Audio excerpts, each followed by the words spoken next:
everybody, welcome back to the Claremont Classic Garage. Today we're going to do a little bit more work on Gord's old Ferguson TE20 here. I think I keep calling it a 1948, but it's really a 1949. What's a year between friends? 48, 49. It's a Ferguson. So here's what we're going to do. We finally got it running properly, but you can see here, if you look over here, there's a few problems. Number one, I don't know if you can see that movement, but all the drag links on this thing are worn out. All four of them. And you can see the axle moving there. This is a problem here, that bolt is loose, but the axle bushing is worn too. So I'm going to go ahead, I'm going to replace all four drag links, put a new axle bushing and a pin in it. We're also going to address this. The steering box is out of time. This sector arm is off one tooth. It should be pointing at this when the thing is straight ahead, like the one on the other side. But you see this one is pointing back here. Luckily, that's an easy fix. And also while we're at it, we're pretty happy the engine is running well now. So what I'm going to do to make sure we don't get into any more problems like we had before, we've got the next heat range hotter of spark plugs. We think that'll help. And I'm going to put a thermostat in it. It doesn't have a thermostat. I've got a 160 thermostat. These old Continentals are known to have some cooling issues in the bottom of the block, and they'll start cracking in between the webs. So you don't want to run them too hot. Like you don't want to just grab like a 195 thermostat from a car and stick that in. That may not do your Z120 any good. But for this one, a 160, that's fine. That'll be at least warmer than it's been running with no thermostat. So let's get started. Our first step, we're going to drain the radiator and get it out of there so we can get at the front axle. I can definitely see here the axle bushing is starting to spew out. It's destroyed. Another thing I noticed I'll fix is the front wheel bearings. I think the spindles are okay, but the front wheel bearings definitely need some tightening up. We'll get this thing all fixed up and the alignment done. It'll be like $1 million. Another thing I saw while I was in here, the fan is about 6 inches away from the radiator. That's no good. So I'm going to look at my junk in the shed and see if I might have a spacer. If I do, I'll space the fan out. But it's got to be hub centric to keep everything in line. We'll find out. We got her up on axle stand now, so we can take the front end apart. And you'll see here some of the stuff is just old tractor stuff. The front wheel bearing is loose. I would assume the other one is loose. This, you can see here, the bolt's loose or something. And the axle knee, we call this part the axle knee, is kind of flopping around, but we'll fix that. Now what I'm going to do is go ahead, get the drag links off, get the radius rods off, then we can start taking the front axle apart. There's a big combine across the road there taking the corn down. Well, he just disappeared. He went down the hill.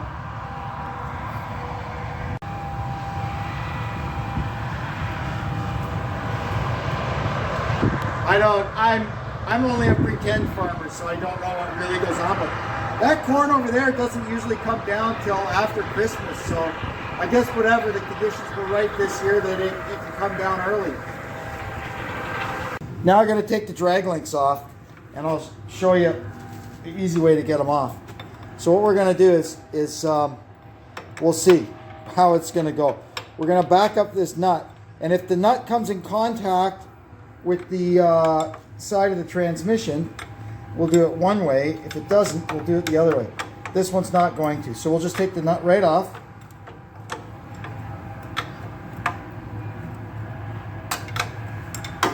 There. Actually, we're not going to take it right off. So what you do,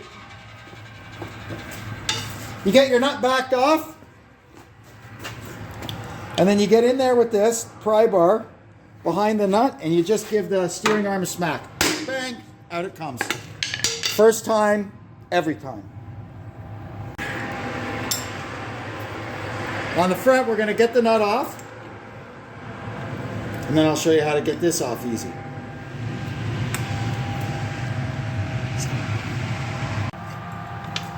So on the front one, same thing. You get in there with the heel of the bar. Whoop, we missed. And I said it works the first time every time. I shouldn't open my big blabber mouth. Okay, let's try it again. Well, that one's really on there. There we go. I've never had one that tight. Usually one little tap and out they come. It could also have had paint on it, eh? Hard to say. Anyway, you can see, look, how wiped out these things are. Just toast. They're probably the original ones. Well, that's been running loose a long time, I'd say. Hopefully I have one or two of these bolts kicking around, because that one's junk. All right, now we're going to take off this radius rod. Not so fast. We need a little heat. These things, these are amazing. You don't have to make the thing red hot. You just got to warm it up a little bit to break the nut free. And if need be, we can get the big torch out.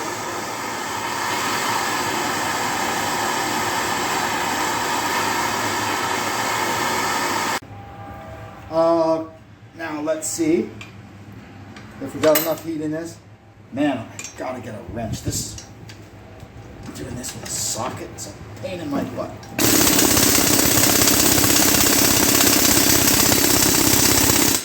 Apparently I need more heat. Well, that's handy. It's only once in a million that you can sit your torch on the floor and it's exactly where it needs to be. We'll let that sit there for a minute. Now we'll get this end of the radius rod off while the torch is heating up back.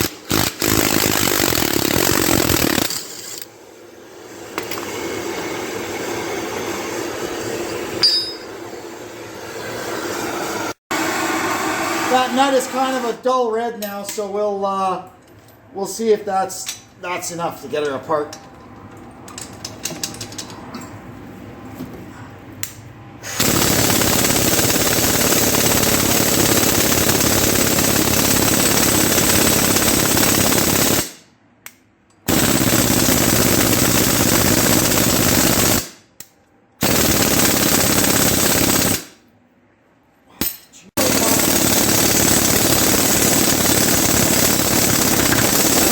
A lot of rust in there.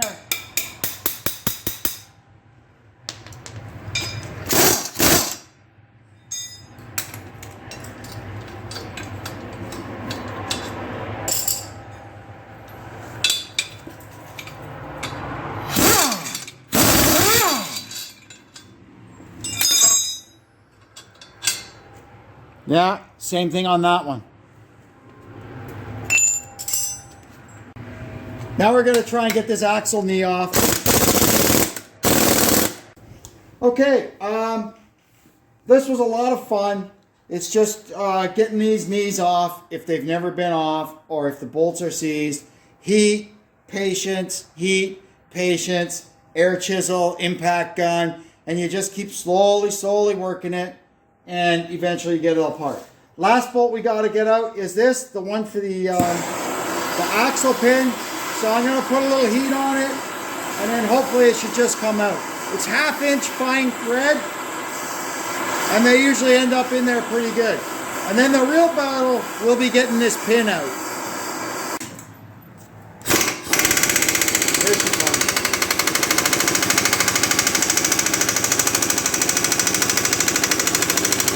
I'm not going full bore with the air gun. I don't want to break the thing in there. But it's coming out. Look at all the rust and crap coming out of there. This thing's been in there a long time. There we go. Now, usually what I do before I get too carried away, sometimes you end up having to take this whole, the axle support or the bolster, whatever you want to call it. But I found that when it's still bolted to the tractor, it's a really awkward thing to hold. And having it bolted to the tractor is the best way to hold it. And usually what I'll do is start on the bottom of the teardrop here, start trying to work it back and forth and work some penetrant into it. And then that usually will allow you to start getting it out. There, we'll soak her down with some PB Blaster. If anything will get this thing moving, this stuff will. This will be our first sign. Oh yeah. That's in there good. So this is going to be a little work. I'll see you in a little while. It's almost out, but every time it cools off, it gets stuck again. So this should be the last time we have to heat it, and it should come right out. There we have it. You can see the wear on the pin. That's pretty used up. And same for the bushing.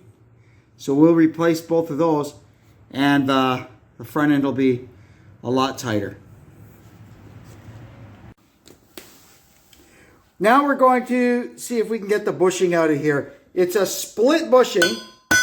I can see the split in it, but oh, that's in there pretty good. Yeah, there's the split there at the bottom. So it's just a matter of getting there and trying to pop that, which will collapse the bushing. So I'm going to get beating and banging on that. Probably easier to do it from this side because there's some, oh no, there's not any of it sticking out. Okay, back to this side. Anyway, it's a little loud because it rings, so I'll be back once I've got that going. So there you can see, you just kind of get it going like that, which closes it up, and then it comes right out. And so there's a bushing, a dead bushing, and a dead pin. Put that back together. Now we'll get our new bushing installed. First I want to clean this out a little bit. Now we can put the new bushing in. You can see this is a split bushing like the old one. And on the old one, where was the joint now? I usually put it to the side because the pin works this way in the axle, and I don't like having the joint at the top or the bottom. This one, the joint was there. So, I don't know, am I one to argue with the Ferguson engineers and not put it like that? I guess I'll put it the way Deb's going, yeah, you should put it the way they put it. So we get it started in, and then we just use a flat disc of metal and hammer it in until it's flush.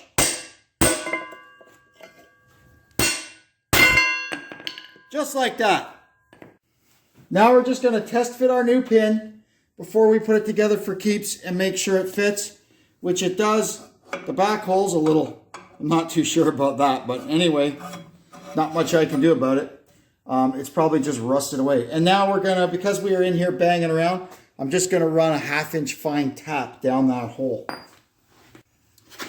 Now we can put the axle back in. We'll get the pin started in, and as tempting as it is, don't put any grease or anything in there. That has to run dry. If you put grease or oil in there, what that does is any grit or dust or dirt that gets in there, the oil holds it in, and it'll wear this thing out faster. So we do put a little bit of anti-seize here from keeping it from sticking into the bolster, and the same thing back here, but nothing on the actual bushing. Everybody has their own opinion on that, but that's mine. And then we'll just get our axle. Okay, once you get it started, just tap it.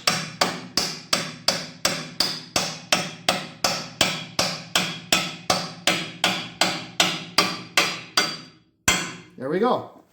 That's in there. Then, same thing, some anti-seize on the bolt. And we'll just run that in and tighten her up.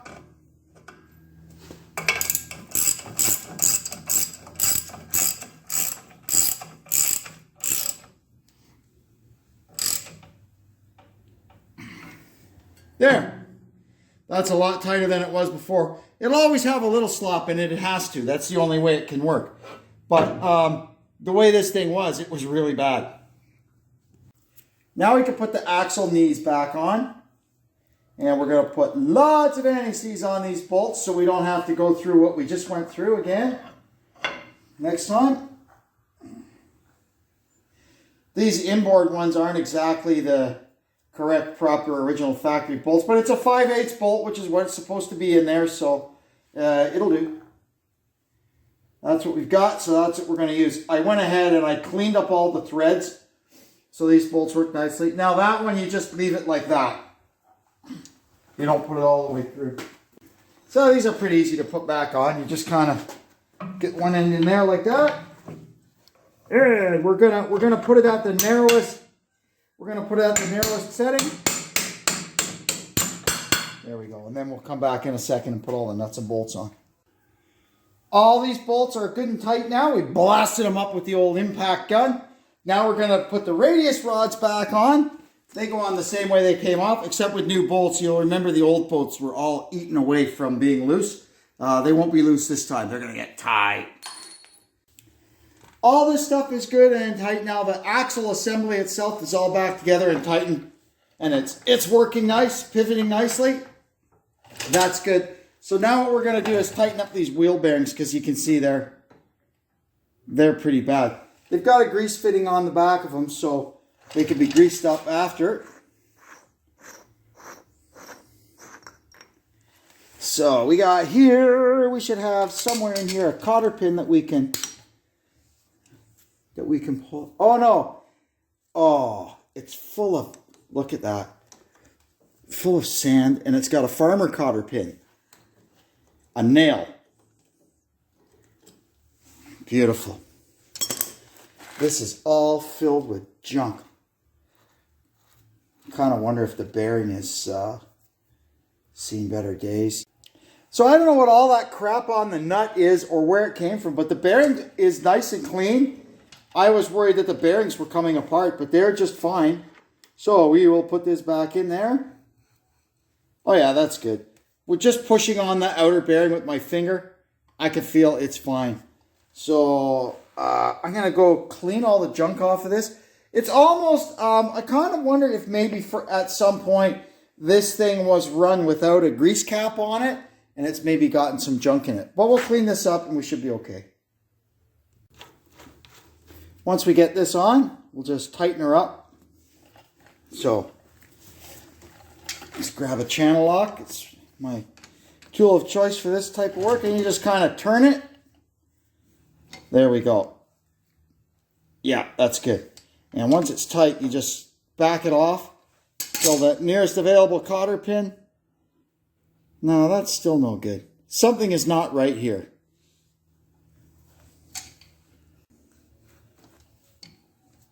There we go. I was just off. There must have been some grease scrunched in there or something. That's better. Yep, nothing wrong with that. Let me grab a cotter pin.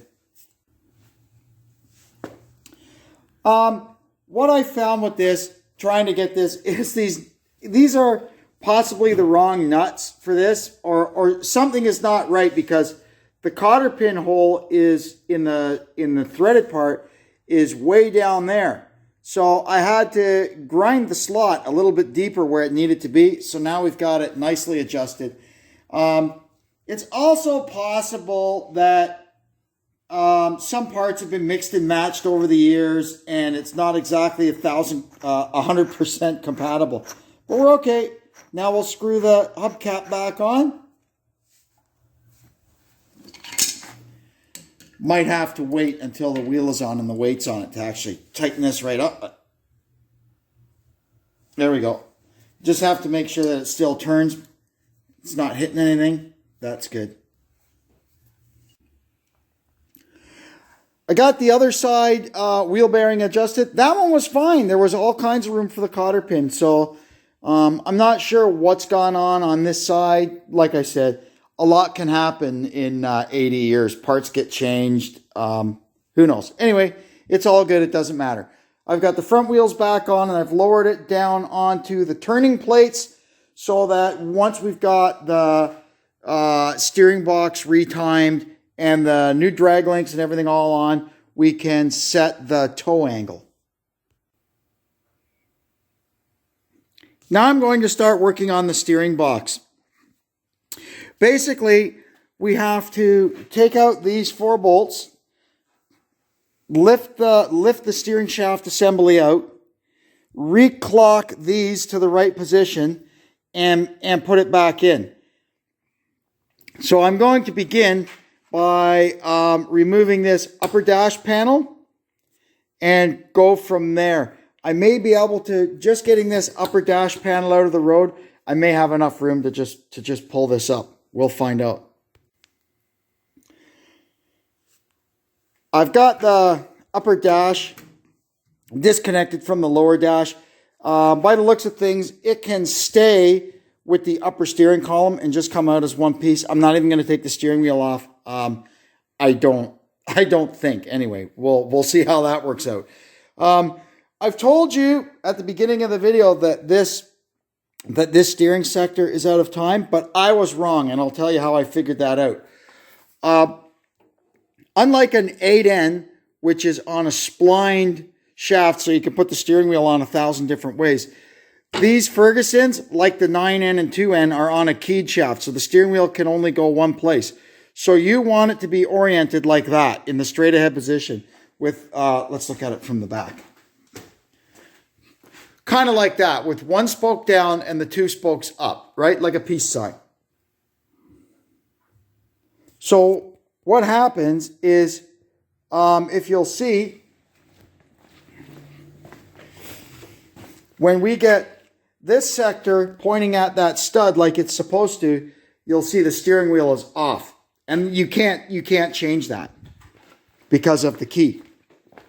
But if we turn it so that that sector is pointing at that stud, you'll notice the steering wheel is where it's supposed to be. Just like that. So what we're going to do is move this one. This one has to move forward one tooth. If you're ordering tie rods for one of these old Fergusons, don't be like me. If it was built in England and has the original drag links on it, you're going to need the ones that are 656 by 19 threads per inch. The ones I ordered were I was just looking it up, and they were the ones that came up for, they say they fit all the 20 series Ferguson tractors, and they are the standard 11/16 by 18 thread per inch. And I tried screwing them into these, and as you can imagine, that was rather difficult. So, but that's okay. I'll keep those ones. I'll end up using them up on something around here. So I've ordered the proper ones for this, and when they get there, I'll show you the difference between the two. It's very slight, but it's enough to cause a big problem. So what we're going to do now, I've got this drag link, or this sector, pardon me, wired where it needs to be. And I'm just going to undo these bolts, get this thing out of here. We'll reclock the other one and put it back together. Well, my plan worked. This silly thing came right out. That's good. So what I've done now is I've wired this sector in kind of the right position and given it just it's got a little place so it can move around, and we'll make sure that one's still where it needs to be, and then we can drop the top of the steering column back down. Before I do that, I want to chase the threads out of these bolt holes and clean up the bolts so it goes back together easily. We'll put a little sealer on there. And I also want to fill this up because you can see over the years, the oil has all leaked out. So we'll fill it up with oil too while we're there. All right, we got it. Both steering arms are pointing at the top of the foot peg at this top stud here, and the bottom spoke is centered. Victory! Now what we'll do is we'll put the bolts in, and these bolts go right through into the gear housing. So we'll just put a little sealant on them so they don't wick oil up, and we'll be all set. That's going to do it for this one. Once the rest of the little bits and pieces I need turn up, we'll get back at it, and I'll finish it all up. We're going to give it a nice service, make sure everything is tip-top, and we can give it back to Gord. I'd like to thank you for continuing to support our channel, and if you haven't already done so, please down below hit the subscribe button and the bell for notifications. Please leave a comment. I like to interact with all my viewers. And until we meet again, this is Kevin checking out from the Claremont Classic Garage. So long for now.